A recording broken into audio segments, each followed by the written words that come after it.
Bonjour et bienvenue à tous. Du coup, je suis Marie Bastien, responsable prévention santé à la Mutualité française Occitanie. Je suis ravie de vous accueillir et de vous accompagner tout au long de cette séance. Nous avons prévu de vous présenter les bienfaits de ce défi et vous proposer des astuces pour du coup le réussir au mieux. Avant de laisser la parole à notre intervenante Lisa Bonal, je vous rappelle qu'on est ensemble jusqu'à 13h30. Je reste à votre disposition et du coup, vous souhaite une excellente séance. Bonjour tout le monde, merci beaucoup. Alors, du coup, je vais vous présenter le webinaire Ma cuisine sans polluants, des astuces et alternatives pour limiter les polluants du quotidien. Et tout d'abord, je me présente, donc je m'appelle Lisa Bonal, je suis éco-infirmière. Donc, je suis infirmière de formation et je me suis formée en plus à la santé environnementale. Donc, éco, c'est pour tout ce qui est écologie, pour vraiment comprendre les liens entre la santé et l'environnement. Je vais vous en parler un peu plus. Donc voilà, je fais, du conseil et de la sensibilisation en santé environnementale. Je suis vraiment, maintenant basée sur la prévention plutôt que sur le curatif. Alors du coup, pour ce webinaire, hop, on va voir, différents petits sous-titres, notamment les polluants du quotidien, de quoi parle-t-on? On va se focaliser sur les contenants alimentaires et leurs alternatives.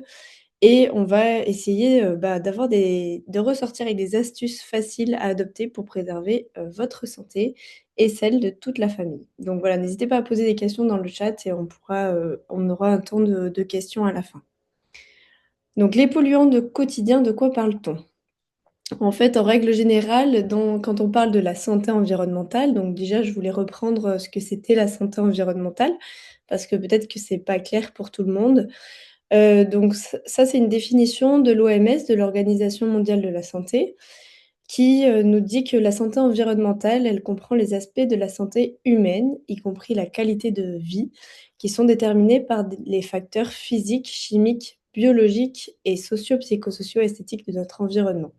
Je vais reprendre chaque, facteur pour vraiment expliquer, les différences et ce que ça implique. Mais par rapport à la définition de la santé, qui implique vraiment en fait, l'être humain. Là, on va vraiment prendre tout ce qui nous entoure, qui peut aussi avoir des conséquences sur notre santé. Donc quand on parle notamment des facteurs physiques, on va avoir tout ce qui est, pollution, pollution sonore notamment, la pollution lumineuse également. On sait que dormir par exemple avec, enfin s'envoler, donc pas avoir, suffisamment d'obscurité, peut favoriser des maladies, notamment, les diabètes de type 2. On a aussi tout ce qui est ondes électromagnétiques, Wi-Fi. Tout ça, ça fait partie des facteurs physiques que l'on peut retrouver autour de nous et partout et donc qui ont aussi des conséquences sur notre santé. Ensuite, on va avoir tout ce qui est facteurs biologiques. Donc, les facteurs biologiques, on va avoir notamment, le pollen, les acariens, les poils d'animaux. Mais on va avoir aussi, par exemple, les champignons, tout ce qui est problème d'humidité que l'on peut retrouver dans les logements et les bactéries, les virus et cetera. Donc là, on va pas rentrer dans les détails, mais on a aussi des bonnes bactéries, encore une fois. Donc il faut faire attention, de pas aller vers trop de nettoyage, par exemple, parce que ça peut, dérégler certains problèmes, notamment augmenter les problèmes d'allergie. Mais les problèmes d'humidité dans les logements, ça touche quand même beaucoup de personnes et forcément, ces petits champignons se retrouvent aussi dans nos poumons, donc peuvent avoir un impact sur notre santé.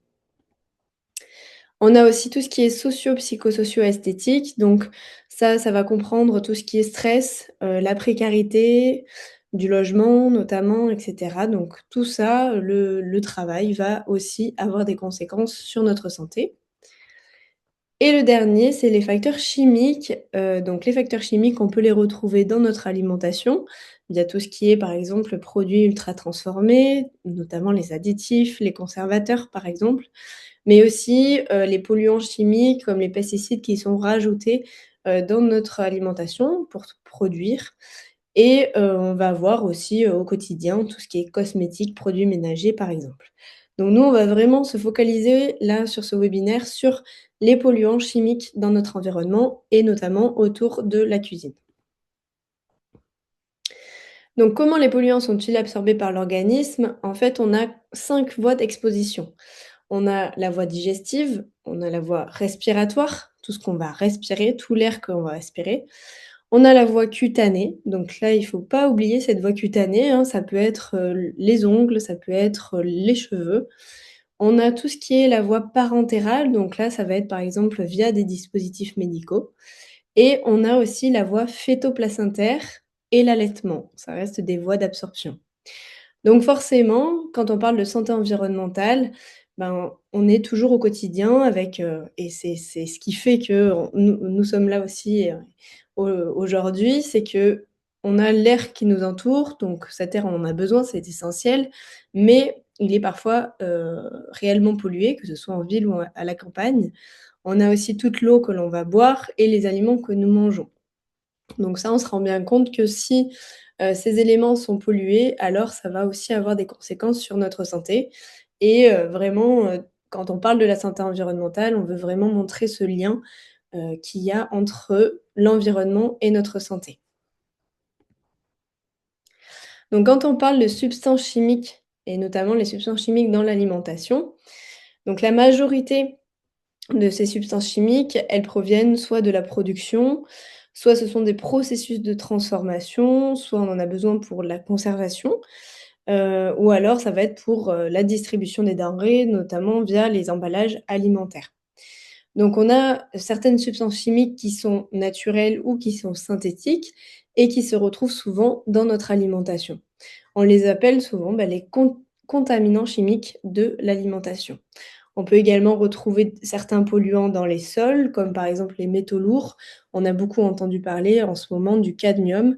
Donc ça, le cadmium est présent dans les engrais, et on est plus contaminé en France parce que ce sont des engrais qui proviennent du Maroc, où on n'a pas enlevé en fait ce métal lourd. Donc on est plus contaminé en France, que d'autres pays, par exemple, dans certains types d'aliments.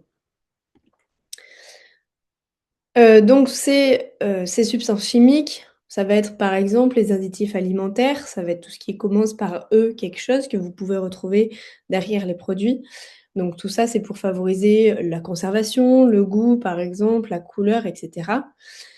On va avoir aussi, quand on parle de substances chimiques dans l'alimentation, tous les matériaux qui sont au contact des aliments, donc ce qu'on disait, tout ce qui est emballage alimentaire. Et puis on peut aussi avoir tout ce qui est pesticides ou résidus de pesticides. Donc souvent, ces pollutions, elles sont invisibles, mais pourtant elles sont bien massives et l'idée, c'est vraiment d'apprendre à les reconnaître pour, essayer de moins s'exposer à tous ces polluants-là. Donc les substances chimiques dans l'alimentation, on va aussi parler des perturbateurs endocriniens. Donc les perturbateurs endocriniens, qu'est-ce que c'est? Donc selon, toujours l'OMS, c'est une substance ou un mélange de substances qui altère les fonctions du système endocrinien et de ce fait induit des effets néfastes dans un organisme intact, c'est chez sa progéniture ou au sein des sous-populations. Alors qu'est-ce que ça veut dire? Un perturbateur endocrinien, c'est souvent quelque chose qui est ajouté. Par exemple, si on prend un plastique, les plastiques, donc comment c'est fait un plastique? En fait, on a, un monomère, quand on fabrique un plastique, un monomère qui est répété de façon, vraiment multiple de milliers à des millions de fois pour s'assembler et former des longues chaînes de polymères. À ces chaînes de polymères, donc souvent tout ça c'est dérivé de la combustion fossile, on rajoute des additifs. Pourquoi? Bah, souvent pour, assouplir le plastique, par exemple. Ces additifs, ça peut être, par exemple, les phtalates, on va en parler un petit peu tout à l'heure et on sait que ces phtalates, par exemple, sont, considérés comme étant des perturbateurs endocriniens. En fait, ces substances, elles vont jouer dans notre corps, au niveau de notre système endocrinien. Notre système endocrinien, ce sont, par exemple, une boîte aux lettres, donc un récepteur. Par exemple, l'hypothalamus, ou encore le pancréas, ce sont des récepteurs. Ces récepteurs vont recevoir des messages via les hormones. Donc ce sont un peu les enveloppes qui arrivent dans les récepteurs, ces hormones-là.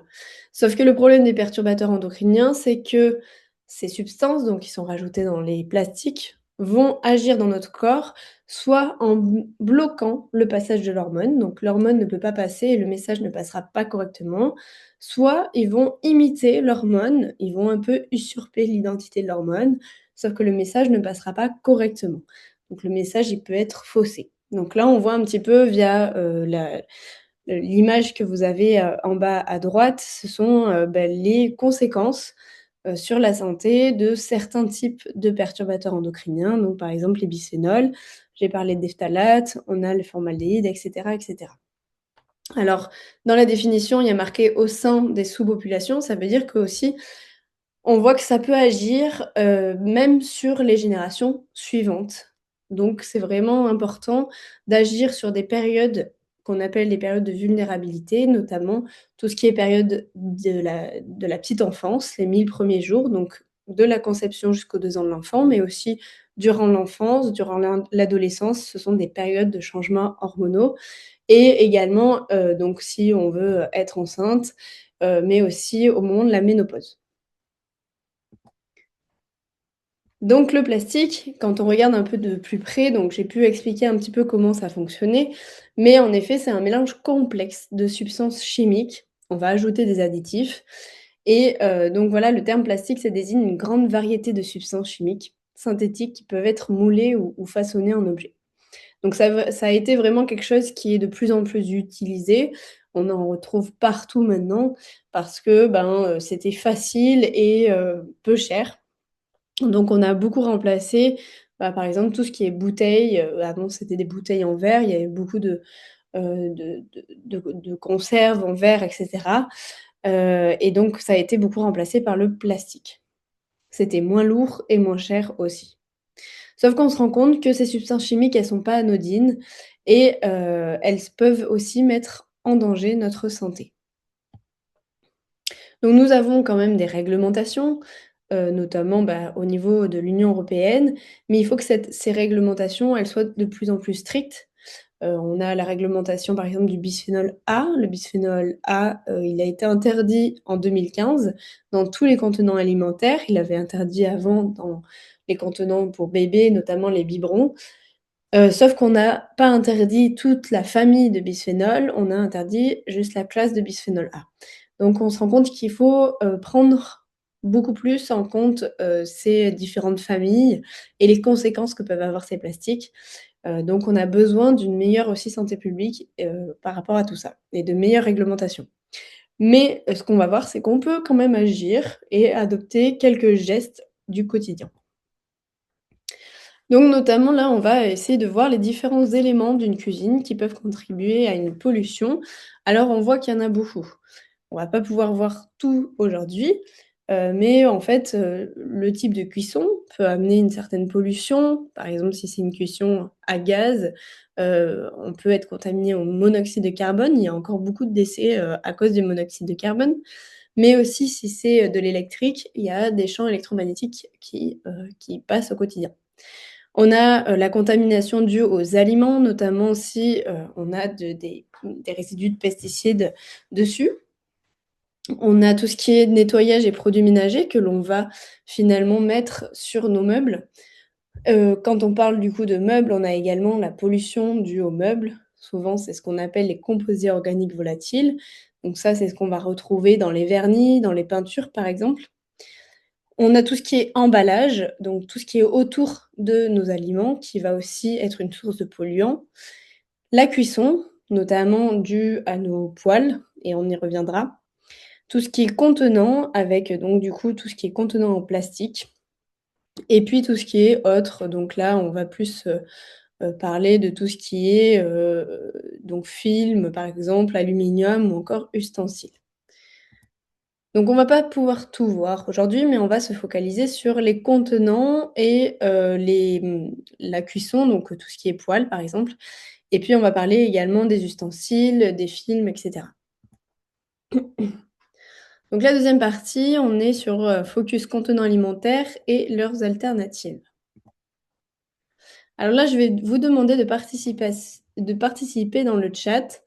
L'idée, c'est de mettre juste les lettres Donc par rapport à la question c'est, selon vous, lesquels de ces emballages alimentaires ne contiennent pas de perturbateurs endocriniens? Est-ce que pour vous, c'est la réponse A, la réponse B, la réponse C ou la réponse D? Il y a plusieurs réponses. Je vous laisse juste 2 minutes, même pas pour répondre.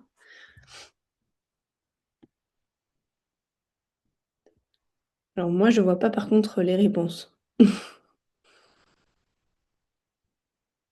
Je vais te les dire. On Merci. a beaucoup de A quand même. On a aussi des AB, C. OK. Ce qui revient souvent, c'est quand même A, A, B, ouais. OK, très bien, merci. Donc par rapport à la réponse de cette question, en effet, là, c'était le A et le B. Alors le A, c'est, une boîte en inox pour, du coup, conserver les aliments. Le B, en fait, ce sont des bivraps. Les bivraps, c'est pour remplacer, les films plastiques. Donc, un bivrap, c'est fait avec un tissu. Vous pouvez très bien le faire vous-même. Le mieux, c'est de prendre un tissu, coton bio et avec des billes, d'abeilles, des billes d'abeilles, de cire d'abeille. Donc c'est très facile à faire soi-même et l'idée, c'est vraiment on va mouler, en fait, en fonction, de ce qu'on veut. Est-ce que c'est autour d'un plat qu'on veut protéger et on va mouler, ça va avec la chaleur de nos mains, ça va un petit peu, réchauffer le tissu et donc ça prendra la forme. Ça évite du coup, bah, déjà de jeter toujours quelque chose et puis ça évite, d'avoir un contaminant type aluminium ou film plastique. Donc pourquoi le C et le D sont, considérés comme étant des perturbateurs endocriniens? Alors le C, ça a beaucoup, fait débat parce qu'on a beaucoup remplacé tout ce qui était plastique avec, des choses, en carton. Donc ça, on va beaucoup le retrouver dans tout ce qui est, bah, boulangerie, fast-food et cetera. Le problème, c'est que pour, que ce carton soit imperméable, on a mis une substance chimique dedans que l'on appelle les PFAS, les polluants éternels, donc on en reparlera tout à l'heure. Mais sinon, le carton en fait, il n'est pas imperméable. Donc, on va le voir aussi après, mais avec certains aliments, notamment tout ce qui est gras et chaud, on peut avoir des migrations de contaminants beaucoup plus majeures, dans notre aliment. Donc, voilà, le mieux c'est d'éviter et de prendre sa petite boîte en inox, par exemple, pour demander, de mettre les choses dedans, ça c'est faisable. Et ensuite les ustensiles, donc, pour le D, en effet, tout ça, c'est souvent fait à base de plastique et en plus, parfois, il y a aussi des PFAS, des polluants éternels pour ce côté toujours, imperméabilisant et puis anti-adhérent. On en reviendra un peu tout à l'heure. Donc les emballages alimentaires, en effet, il y en a beaucoup, notamment autour de la cuisine. On peut retrouver tout ce qui est conserve, tout ce qui est, ben, voilà, emballage de fast-food. Quand on parle de carton de pizza, par exemple et cetera, pareil, on peut retrouver des polluants éternels dedans. On va voir, aussi, les poêles, par exemple, l'aluminium, ou encore le silicone. Donc tout ça, hein, ce sont des choses qu'on va retrouver dans notre, cuisine, donc tout ce qui est bambou, mélaminé par exemple, silicone, ça a beaucoup, remplacé les ustensiles d'avant, notamment pour les enfants. Mais il faut faire attention parce qu'en fait, souvent, il y a d'autres substances qui sont rajoutées. C'est pas seulement du bambou et donc du coup, il faut appliquer le principe de précaution, c'est-à-dire qu'on ne sait pas réellement, les impacts que ça a. Donc le mieux, c'est d'aller plutôt vers des matières que l'on appelle inertes, où on sait que c'est OK et qui sont p l'inox et le verre, principalement. Donc ce que vous avez à droite, les codes d'identification des matières, ça, c'est ce que vous pouvez retrouver, en dessous des plastiques. À chaque fois, vous devez avoir un numéro qui vous dit, en fait, quel type de plastique, ce plastique c'est. Sachant qu'avant, on pouvait dire: «Bon, bah, ce plastique, il est bien pour la cuisine, il est bien pour faire réchauffer et cetera». Ça, c'est vraiment il faut éviter, en fait, hein, tout ce qui est plastique dans la cuisine parce qu'encore une fois, bah, en fait, le plastique, va s'user et donc il n'est pas stable et donc il peut, bien sûr, on peut avoir des substances chimiques qui migrent, dans l'aliment. Donc voilà, ce que je disais, le plastique alimentaire, en fait, réellement, ça n'existe pas vraiment. Donc on va plutôt éviter le plastique dans la cuisine. On a, là, je vous ai mis un documentaire qui existe sur Arte qui s'appelle Homo plasticus. Alors attention, il faut quand même être accroché parce qu'on voit que le plastique, il y en a un petit peu partout quand même. Et sinon, là, c'était aussi pour rappeler quelques symboles, donc des matières plastiques. On a par exemple, là, les différents symboles avec les substances chimiques qu'on peut retrouver, à l'intérieur. On voit qu'il y a écrit BPA, donc BPA, c'est ce que je disais, c'est le bisphénol A, donc qui est normalement interdit dans tout ce qui est contenant alimentaire. Alors on peut encore en retrouver malheureusement dans certains contenants, alors qu'on sait que c'est un perturbateur endocrinien. Hem, Là, dernièrement, le 3 février 2026, il y a la Commission européenne qui a publié un règlement pour modifier la liste de substances autorisées pour tout ce qui est matière plastique destinée à entrer en contact, avec des aliments. Donc voilà, on en discute de plus en plus aussi, mais il faut aussi, rappeler qu'il y a quand même un gros poids industriel derrière, donc c'est aussi pour ça que finalement on n'arrête pas tout de suite comme ça, d'un coup et même on peut voir que dans les, cantines scolaires, par exemple, où on doit répondre à la loi Egalim, c'est encore compliqué, hein, il y a encore certaines écoles qui, distribuent les plats dans des barquettes en plastique. On a aussi encore des contenants alimentaires, type assiette, gobelet, couteau en plastique, par exemple. Donc ça, c'est une règle qui est vraiment à retenir, plastique et chaleur, donc la règle de 3. On évite vraiment le plastique avec tout ce qui est chaleur, donc chaud. On va éviter de mettre, notre, Tupperware, en plastique au micro-ondes. Pourquoi? Parce que c'est là que ça va majorer les risques de migration de micro et de nanoparticules de plastique dans le contenu, mais aussi tout ce qui est gras et acide. Donc par exemple, je viens de cuisiner, j'ai des restes, je vais éviter, si c'est encore chaud, de le mettre dans, mon Tupperware en plastique. En plus, généralement, ce sont des Tupperware qui sont parfois un peu anciens et donc qui, sont quand même bien usés et donc là, il y a encore une majoration de ces, micros et nanoparticules de plastique. Donc le mieux, c'est de mettre directement dans un plat en inox ou en verre ou alors, quand vous voulez faire réchauffer votre assiette, enfin votre contenant, essayez de le mettre dans une assiette, par exemple, pour le faire réchauffer. Comme ça, on évite déjà cette chaleur qui majore les risques. Donc les solutions, voilà, aller plutôt vers, des contenants en verre ou en inox parce que ce sont des matières inertes comme on a pu le dire. Alors on va un petit peu voir, maintenant les modes de cuisson et notamment un zoom sur les poêles anti-adhésives. Donc qu'est-ce que c'est, les PFAS, ces fameux PFAS? Donc on les appelle les per et polyfluoroalkylés. Les PFAS, c'est les polluants éternels, vous en avez peut-être entendu parler. Le Monde a sorti notamment une carte de la pollution, qui est retrouvée donc en France et en Europe, c'est ce que vous voyez à droite. Donc on voit que cette pollution, elle est vraiment, partout et elle touche tout le monde. Alors q d'où ils viennent ces fameux polluants éternels? En fait, tout a commencé en 1940, lorsqu'on a eu le projet de la bombe atomique. C'est là que ces fameux PFAS ont été utilisés pour la première fois et donc entre 1954 et 1960, il y a la firme Dupont, de Nemours qui a déposé la marque Téflon et qui a commencé à commercialiser le PTFE. Dont on retrouve notamment les ustensiles de cuisine, qui étaient, en fait un petit peu partout dans les cuisines à partir de 1951. Alors il y a eu de nombreuses pubs qui sont sorties sur les écrans pour vanter l'efficacité de ces poêles. Là, je vous ai remis une pub, mais en fait, c'est pas celle-ci qui est sortie. Ça, c'est ironique. Mais c'était, voilà, beaucoup de pubs, avec des femmes, en fait, ou des petites filles qui, nettoyaient facilement les poêles grâce aux propriétés de ces PFAS.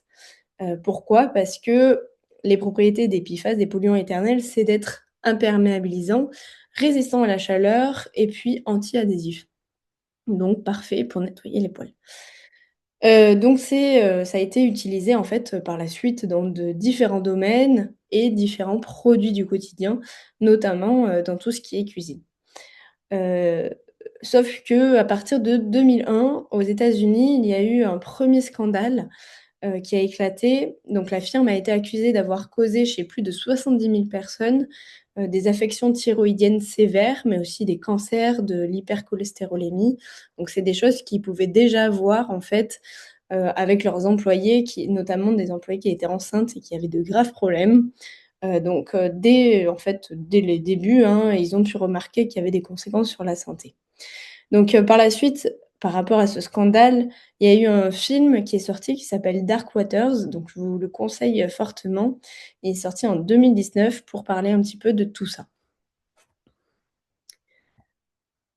Donc les PFAS, on en retrouve un peu partout. Là, j'ai voulu, remettre, une carte qui nous concerne parce que c'est, l'ARS Occitanie et donc c'est en fait, c'est une étude qui a été réalisée, heu, auprès de l'ARS dans les cours d'eau pour savoir si on pouvait retrouver des PFAS dans les cours d'eau et donc en effet, on retrouve et notamment on retrouve un type de PFAS qui est le TFA. C'est vraiment un tout petit polluant et je l'ai pas dit, mais on l'appelle polluant éternel parce qu'en fait, même dans l'environnement, il peut durer des années et des années et c'est vraiment quelque chose qui va rester, qui va être présent, durant de nombreuses années. Le type de chaîne que c'est vraiment pour être incassable, donc ça résiste très, très bien. Donc on en retrouve un petit peu partout dans les eaux. Alors il y a plusieurs raisons à cela. Il y a notamment tout ce qui est rejet d'activités agricoles intensives. Il y a aussi, l'industrie qui joue et il y a tout ce qui est boue d'épandage. On retrouve beaucoup en fait de PFAS dans les boues d'épandage. Donc ce qu'il faut pas oublier, c'est que là, il y a une loi quand même qui, devait arriver, en début d'année pour interdire, les PFAS dans certains types de produits, notamment, des, vêtements. Alors, c'était hors catégorie professionnelle parce que, par exemple, les pompiers, sont très touchés par ces polluants éternels, notamment via les vêtements, mais aussi via, tout ce qui est mousse anti-incendie. On avait différentes classes, hein, qui devaient être prises en compte, sauf que tout ce qui est cuisine et contenants alimentaires, ce n'était pas passé dans la loi parce qu'on avait le poids de l'industrie, qui est rentré aussi et qui a joué dedans. Donc voilà, tout ce qui est cuisine, n'est pas interdit. Par contre, il y a eu beaucoup de médias qui en ont parlé, donc les gens aussi se sont préoccupés de tout ça et ont commencé à faire des changements. Malheureusement, il y a beaucoup de fausses informations, de marketing, donc on peut voir dans, les étalages sans PFAS, sans PFOA, sans P enfin voilà, ça perd beaucoup de monde et finalement, si on voit que la poêle, elle est encore anti-adhésive, il faut se dire qu'il y a forcément des PFAS.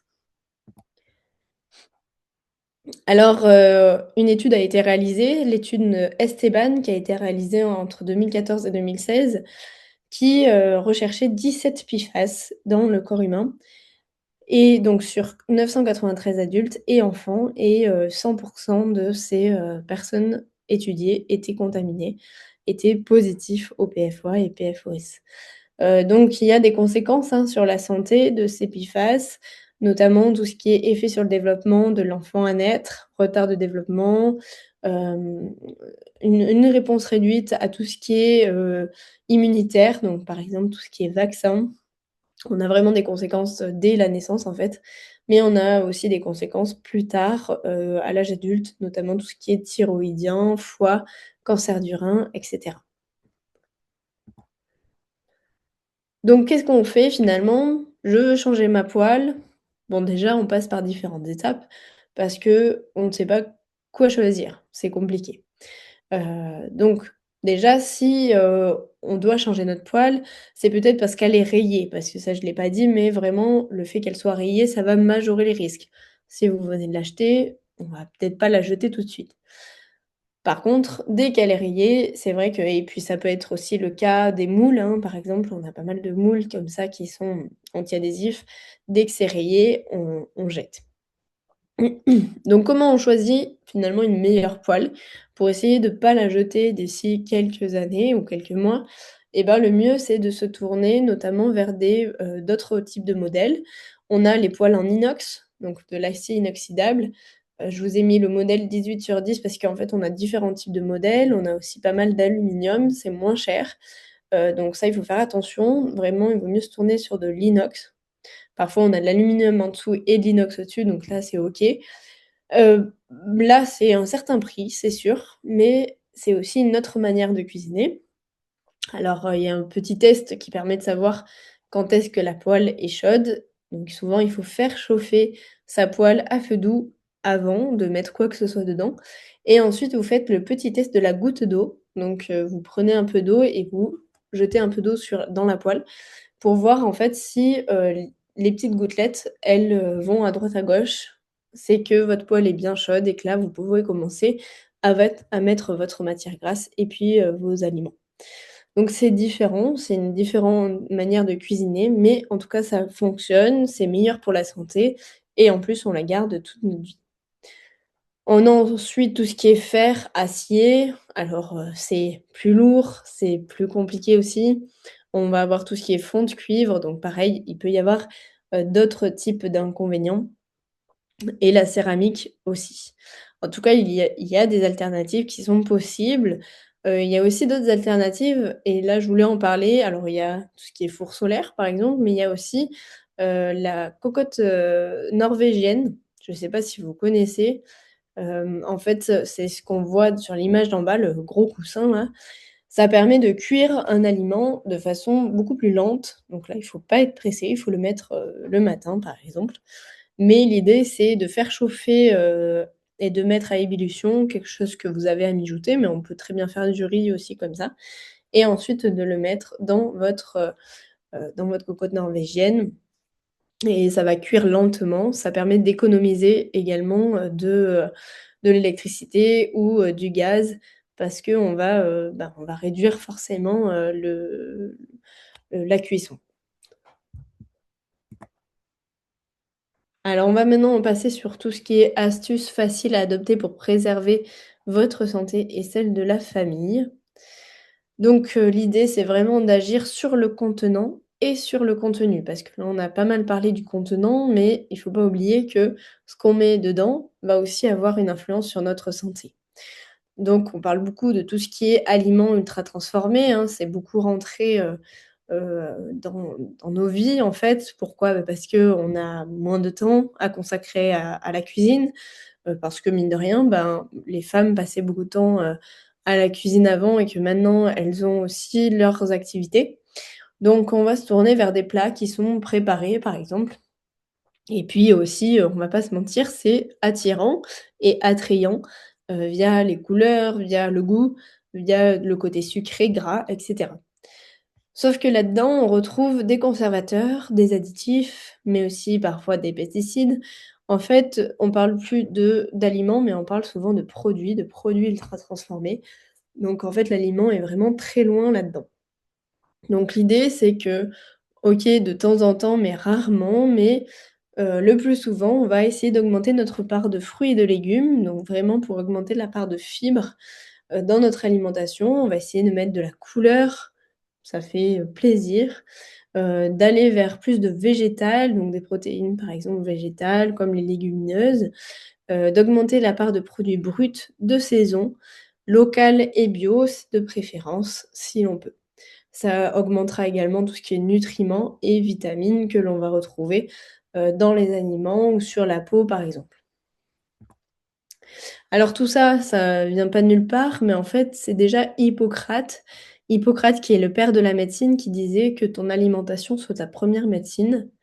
Donc en fait, il disait vraiment que, l'alimentation avait une part, inconcevable dans notre état de santé. Donc on sait que l'aliment ultra transformé et une mauvaise alimentation est un facteur négatif de notre état de santé. Mais par contre, à contrario, une bonne alimentation saine, équilibrée, de saison, va vraiment être quelque chose de protecteur de notre santé. Donc dans l'idéal, il faut vraiment essayer, de cuisiner, ces aliments-là. Ça fait partie de la médecine préventive, donc et puis également, c'est vrai que je ne l'ai pas dit, mais on a un meilleur sentiment de satiété parce qu'avec ces produits ultra transformés, en fait, on a beau manger, on n'a pas forcément ce sentiment de satiété, donc on va manger encore plus, ce qui augmente également des problèmes, de surpoids. Alors je voulais également vous parler de l'effet cocktail et qu'est-ce que c'est l'effet cocktail? Là, je vous ai pris un exemple. On a un petit gobelet en carton de nouveau, on a un sachet de thé et on a une bouilloire. Alors le problème, c'est que, ben, ce gobelet en carton, il n'est pas que en carton, il est aussi en plastique et c'est ce qu'on voit sur les petites icônes, qu'il y a en bas. Le plastique, il est à l'intérieur, tout autour et ce sont, comme ce qu'on a dit tout à l'heure, des bifaces qui sont mis à l'intérieur pour rendre ce côté imperméabilisant. Donc si, par exemple, je prends mon gobelet et je mets un sachet de thé à l'intérieur. Alors on a fait des tests sur ces sachets, on s'est rendu compte que ces sachets, pouvaient aussi contenir des plastiques et l'étude en question a pu démontrer que l'on retrouvait, donc c'était des microplastiques relargués dans, l'eau. On pouvait retrouver 11,6 milliards de microplastiques et 3,1 milliards de nanoplastiques dans l'eau. Alors on a les microplastiques et les nanoplastiques, donc c'est énorme comme chiffre pour un sachet de thé dans un gobelet et on ne parle pas, des pesticides qui peuvent être présents également dans le thé, donc tout dépend comment on prend notre thé. Plus la bouilloire. Donc pourquoi la bouilloire? Bah, parce que cette bouilloire, elle est en plastique. Donc là, on va faire chauffer de l'eau dans une bouilloire en plastique et donc là, l'étude aussi qui a été réalisée montre qu'il y a entre 1 et 10 millions de microparticules de plastique par litre dans une eau qui est chauffée à 70 degrés. Donc c'est énorme, le nombre de microplastiques que l'on peut retrouver dans seulement une petite quantité d'eau. Donc vous qui pensiez prendre un petit thé, parce que bon, bah, c'est meilleur pour la santé qu'un coca, par exemple, et ben, franchement, ça se discute parce que là, c'est vraiment l'exemple concret de l'effet cocktail. C'est-à-dire qu'une substance seule peut ne pas être problématique, hein. Par exemple, je prends ce gobelet, je mets quelque chose à température ambiante dedans, vraiment déjà ça va diminuer le risque. Mais là, vraiment, en ajoutant ce sachet et cette eau qui est chauffée dans cette bouilloire en plastique, ça va vraiment augmenter les risques, et ça sera, vraiment assez énorme et je trouve que cet exemple est bien parlant. Alors, les tests ont été faits aussi à température ambiante avec un sachet, de thé et là, le sachet libère environ 300 fois moins de, particules. Donc déjà, on voit que vraiment la chaleur va augmenter le risque. Alors par quoi je peux le remplacer? Parce que je vais pas arrêter de boire du thé, par exemple, mais je peux très bien le remplacer par, ma petite tasse en inox que, je peux transporter et que je peux toujours avoir sur moi. Comme ça, si je dois prendre un café à emporter ou autre, je sais que j'ai cette tasse qui est meilleure pour ma santé et en plus, j'évite le déchet du gobelet. Je peux prendre, bah, un petit peu comme à l'ancienne, je reviens sur, une petite boule à thé où il existe aussi différentes choses maintenant pour mettre dans le gobelet, par exemple ou dans votre tasse en inox si c'est quelque chose, que vous utilisez souvent et plutôt du thé en vrac, on va le préférer bio et puis pour la bouilloire, on va la préférer en inox, et donc voilà, éviter du coup, dans ce cas-là, de faire chauffer dans quelque chose qui est en plastique. Donc là, on a vraiment, vous voyez, c'est un exemple qui est assez facile, qui est concret et on voit qu'on peut mettre en place d'autres alternatives assez facilement. Alors j'ai pris d'autres exemples que l'on peut retrouver dans la cuisine. On a, tout ce qui est Tupperware en plastique. On a aussi les conserves. Alors pourquoi les conserves, c'est problématique? Parce qu'on va retrouver à l'intérieur un film d'époxy, qui est un peu blanc à l'intérieur et dans ce film, on peut retrouver des bisphénols. Donc l'idée, c'est d'éviter d'avoir ces conserves. On va voir par quoi on peut le remplacer. ou en tout cas, essayer de prendre plutôt des grosses conserves, comme ça vous avez finalement par rapport à la quantité à l'intérieur, moins d'aliments qui va toucher, l'extérieur. Alors on a tout ce qui est film, plastique, on a pu voir qu'on pouvait aussi le remplacer par, des bivraps, tout ce qui est gobelets, ustensiles. On peut retrouver des films autour, des poulets, par exemple, que l'on va mettre au four. Donc là, pareil, hein, on a forcément, la chaleur puisque ça va au four. Alors, c'est rigolo parce que quand on regarde sur le sachet, enfin, c'est l'ironie, hein, mais quand on regarde sur le sachet, de ces, sur l'emballage de ces sachets, on voit que, il y a écrit que le plastique peut passer au four. Mais en fait, voilà, encore une fois, bah, est-ce qu'ils ont fait les tests de réellement, le poulet, est-ce que, par la suite, il est plus contaminé au microplastique? Je ne suis pas sûre. Donc on a parlé des poêles, des sachets, on peut retrouver également tout ce qui est, donc les fameuses essoreuses, les bouilloires, tout ça, on retrouve tout ça dans les passoires, on retrouve tout ça dans nos cuisines. Alors, par quoi on va le remplacer? Donc moins de polluants pour plus de santé. C'est vraiment aussi quelque chose qui est à retenir durant ce webinaire. Donc on peut essayer de remplacer nos, ustensiles, par des choses en inox ou alors en bois. Alors le bois, il faut faire attention qu'il soit non traité, hem donc voilà, quand vous l'achetez. Vous pouvez du coup remplacer votre bouilloire par une bouilloire en inox. Alors, on a d'autres choses, hein. Là, j'ai mis l'exemple de la bouilloire, mais en électroménager, on peut avoir aussi, plein d'autres choses, notamment tout ce qui est, on peut chauffer les légumes, à la vapeur et donc ça, parfois, c'est tout en plastique. Donc voilà, faire attention à tout ça. Tout ce qui est Tupperware, donc on peut les remplacer, en plastique par des, choses plutôt des contenants en verre ou en inox. Les poêles, on en a parlé. On a parlé de ces fameux bivraps où il existe aussi des charlottes, que vous pouvez faire, si vous êtes un peu, vous êtes un peu habile de vos mains ou alors, vous pouvez aussi très bien les acheter. Et donc on a parlé des conserves, et on le mieux, c'est de remplacer plutôt par des bocaux en verre. Encore une fois, on évite du coup ce contaminant. Donc voilà, c'est la dernière diapo, comme ça on aura le temps pour les questions si vous en avez. Donc l'idée, c'est, de faire une petite conclusion. Donc, on évite tout ce qui est plastique dans la cuisine pour conserver les aliments. On va plutôt préférer du coup tout ce qui est en verre, les bocaux en verre. On va éviter les conserves, on peut prendre donc des contenants en verre en inox, des ustensiles en bois, certifiés ou en inox. On évite de faire chauffer dans du plastique, donc on retient la règle de 3, c'est-à-dire que la chaleur, le gras et l'acidité vont augmenter la migration de microparticules de plastique dans le, dans le contenu, pardon. On va préférer une alimentation saine et de saison, de préférence bio si l'on peut, ou alors on va laver et éplucher les légumes s'ils ne sont pas bio. Dans l'idéal, de toute manière, il faut manger des fruits et des légumes, même s'ils ne sont pas bio. Et puis après, on peut voir, ce qui peut exister aussi, parce que parfois on a des aides aussi pour manger un peu plus, bio. On va éviter les produits ultra transformés. Donc voilà, l'idée derrière, c'est de vous rappeler, on va vers moins de polluants pour plus de santé. Voilà, je vous remercie pour votre écoute, j'espère que ça a été et n'hésitez pas si vous avez des questions.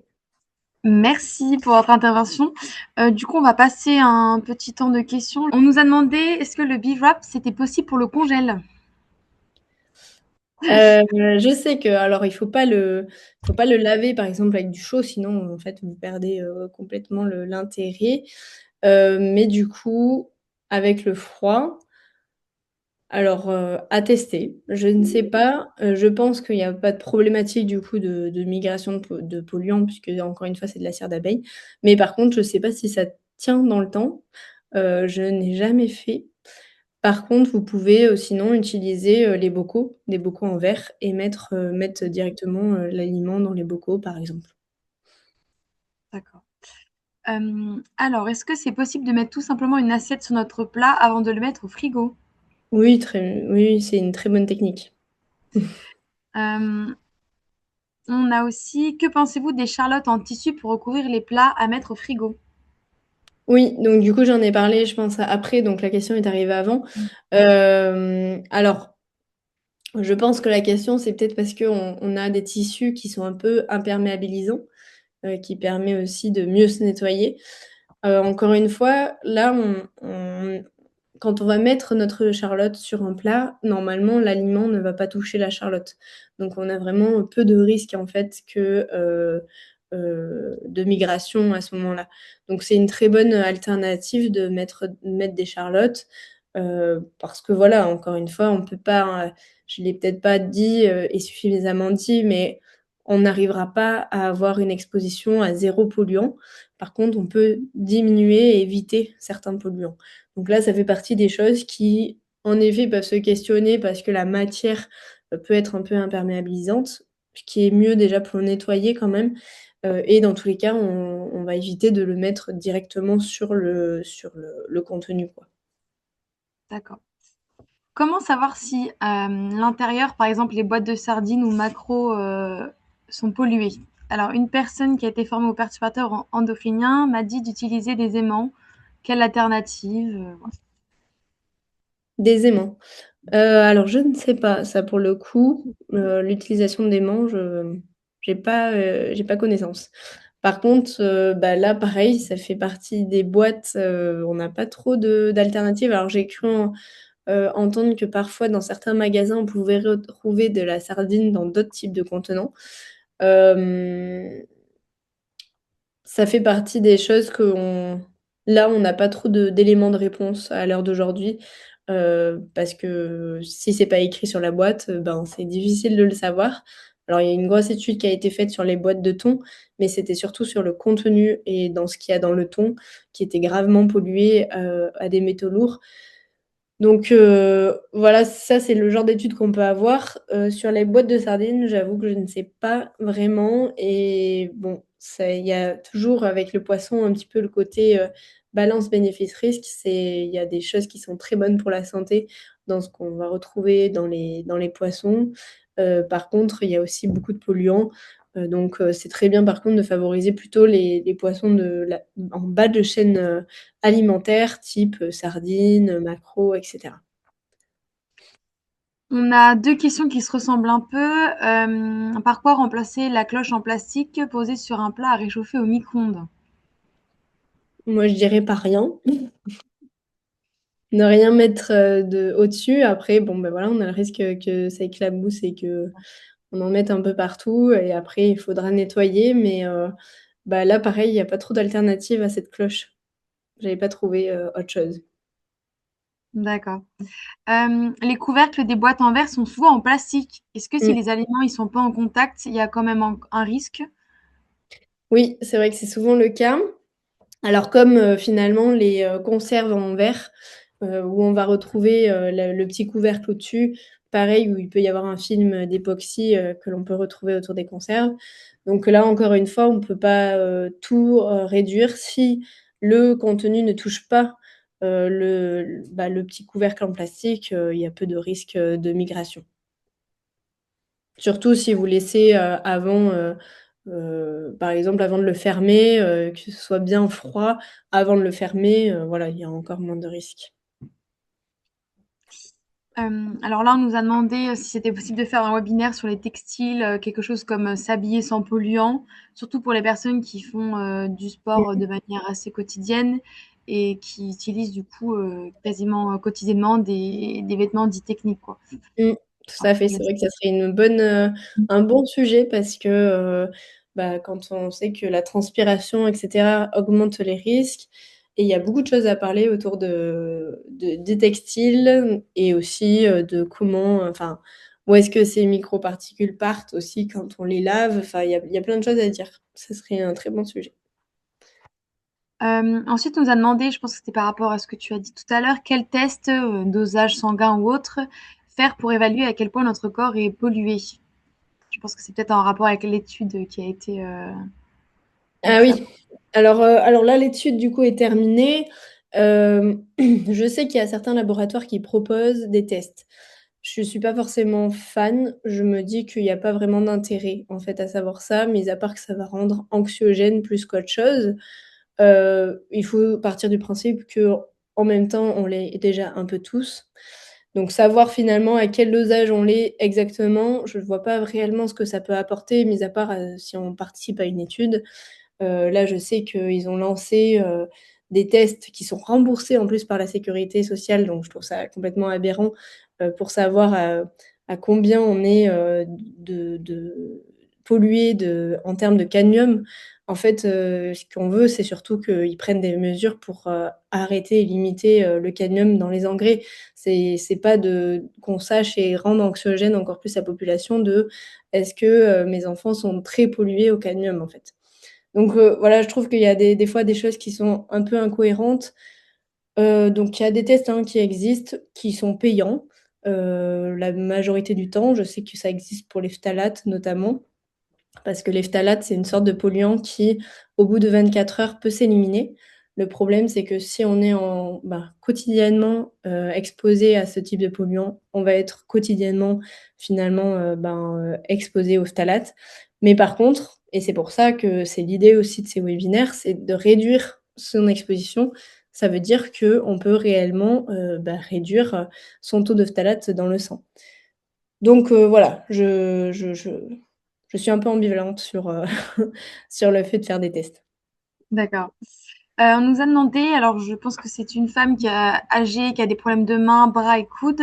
Quelle poêle légère, une idée de poêle légère et qui peut être bonne pour la santé aussi. L'inox, ça reste pas très lourd, surtout si elles sont petites. Pour moi, ça sera la plus légère, et une des plus saines pour la santé. Très bien. Alors la céramique, bien. Pourquoi fonte et cuivre? C'était classé dans les inconvénients. Alors c'est pas forcément classé dans les inconvénients, c'est juste qu'il y a des inconvénients par rapport à la fonte et cuivre, pardon. C'est notamment on peut pas, nettoyer avec du liquide vaisselle, par exemple. On il faut enfin, c'est vraiment des manières de, prise en charge de ces poils qui sont différentes, mais qui sont très bien. Heu, Par exemple, la poêle, elle sera on va avoir l'impression qu'elle sera plus propre, mais c'est normal. Mais voilà, c'est pour ça que je l'avais mis, dans le sens où il y a plusieurs inconvénients à ces, fontes et cuivres par rapport à d'autres types de poêles. Par exemple, si on est dans le changement, et qu'il y a trop d'inconvénients, on peut vite retourner en arrière. Donc c'est surtout par rapport à ça. Très bien. Par rapport à l'exemple du thé, est-ce que ça a y compris du coup les sachets bio? Exemple Yogi, on nous a donné comme marque. Ça peut. C'est encore une fois, le bio ne veut pas forcément dire, sain. Pour la santé, en tout cas, tout ce qui est bio, c'est-à-dire, tout ce qui est il y a des fois des produits ultra transformés qui sont bio. Donc ça veut pas forcément dire que c'est mieux pour la santé dans le sens, où ça sera riche en produits ultra transformés. Et là, je pense que parfois, tout ce qui est, microparticules de plastique notamment, c'est pas forcément pris en compte. Donc tout ce qui est sachet, je me méfierais même si c'est en bio. D'accord. Un peu sur le même principe que le Tupperware, on nous dit: «J'ai une bouilloire en verre désormais, mais couvercle plastique, est-ce que ça influe, sur l'eau?» Alors tout dépend si le bec, c'est surtout ça qui va être important, ce qui va toucher en fait l'eau, est en plastique ou pas. Ça, c'est vrai que c'est mieux s'il est pas en plastique parce qu'on va quand même verser, donc l'eau va passer par là. Donc vraiment le mieux, c'est qu'il y ait pas de contact du tout. Je sais que c'est pas évident à trouver, même pour une bouilloire en inox. Moi, j'avoue que du coup, je n'ai pas de bouilloire parce que j'ai du mal à trouver, une bouilloire, en fait, souvent il y a même le petit côté, là, de graduation qui est en plastique et donc à l'intérieur, il y a aussi, du plastique, même pour une bouilloire en inox. Donc j'ai un peu de mal à trouver, une bouilloire, qui est vraiment, sans microparticules de plastique. On nous demande où est-ce que vous trouvez encore des essoreuses à salade en inox? Et c'est une personne qui a déjà cherché en boutique et qui a jamais trouvé. Est-ce que vous avez des noms de distributeurs? Alors non, je ne sais pas. Non, j'avoue que je n'ai pas non plus d'essoreuse en inox. Hem, Là, on a quand même, moins de risques, sachant que la salade, voilà, elle est pas chauffée. Alors si vraiment on veut tout enlever en plastique, on peut essayer, mais là, c'est quand même, le risque est quand même assez minime. On laisse pas longtemps la salade dedans et en plus, c'est juste pour essorer. Mais du coup, je n'ai pas cherché, j'avoue, une essoreuse à salade en inox. J'ai gardé la mienne, qui est en plastique. On n'est Très pas tous bien. pareils. Personne n'est parfait. Et les produits de ménage, que mettre en place? Alors, les produits de ménage, on va se tourner vers des produits qui sont plutôt naturels, type vinaigre blanc, bicarbonate de soude, par exemple savon noir. C'est un peu des trois produits qu'on peut utiliser partout dans la maison. Donc ça, c'est vraiment des bons produits. Après, ça reste des produits qui sont purs, donc attention, hein, on va éviter les inhaler, on va aérer quand on les utilise, on va éviter d'en mettre sur la peau. Mais en tout cas, l'idée, c'est vraiment de réduire, tout ce qu'on peut retrouver dans les produits, notamment de base, javel et cetera. Ça, c'est vraiment à proscrire, tout ce qui est javel. Ça a des conséquences sur la santé, ça a des conséquences aussi sur l'environnement puisqu'on va, souvent le jeter dans les toilettes et ça va se retrouver ensuite, dans le cycle de l'eau. Donc, voilà, l'idée, c'est vraiment de se tourner vers des choses, d'avant, et retourner vers, tout ce qui est, voilà, un peu plus naturel. Très bien. J'essaie de trier un peu les questions de ce qu'on a déjà répondu, vu qu'il nous reste 3 minutes. Une cocotte en fonte émaillée avec une rayure. Est-ce que c'est bon? Heu, une cocotte en fonte émaillée avec une rayure. Alors non, il vaut mieux changer parce que tout ce qui est émail, voilà, ça dépend, on ne sait pas comment ça a été fait, quel, type de produit a été utilisé. Donc dans l'idéal, il vaut mieux, la changer. Désolée. Ensuite, qu'est-ce qu'on nous dit? Donc, on nous conseille aussi Yuka pour choisir ses aliments ou ses articles.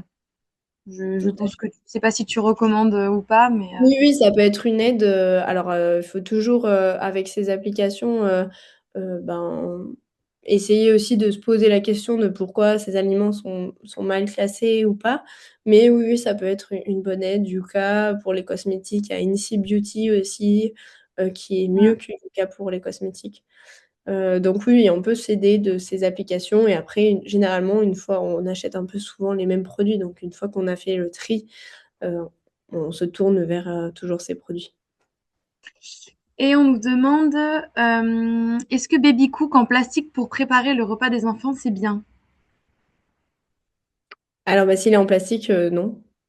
Vraiment, c'est à éviter surtout. Hem, ce que je disais, j'ai pas trop insisté parce que c'était pas forcément le sujet, mais on parle de cette période des 1000 premiers jours où en fait les perturbateurs endocriniens vont, vraiment plus, agir en fait et avoir de conséquences sur, les enfants. Et ça peut être vraiment des conséquences, qui se déclarent en fait, hein, dès la naissance ou même, à l'âge, de l'enfance, mais aussi plus tard à l'âge adulte. Donc, vraiment l'idée c'est de diminuer les perturbateurs endocriniens, sur cet âge-là et donc c'est vrai que les baby cook on va éviter, en plastique si on peut. Est-ce que vous pouvez redonner l'autre site que Yuka pour les cosmétiques? Oui, alors c'est Inci, INCI, Beauty, BEAUTY. OK, très bien. Donc globalement, on a répondu, à toutes les questions. Merci beaucoup à tous et je vous Merci, souhaite une bonne bonne journée. journée. Au revoir. Au revoir.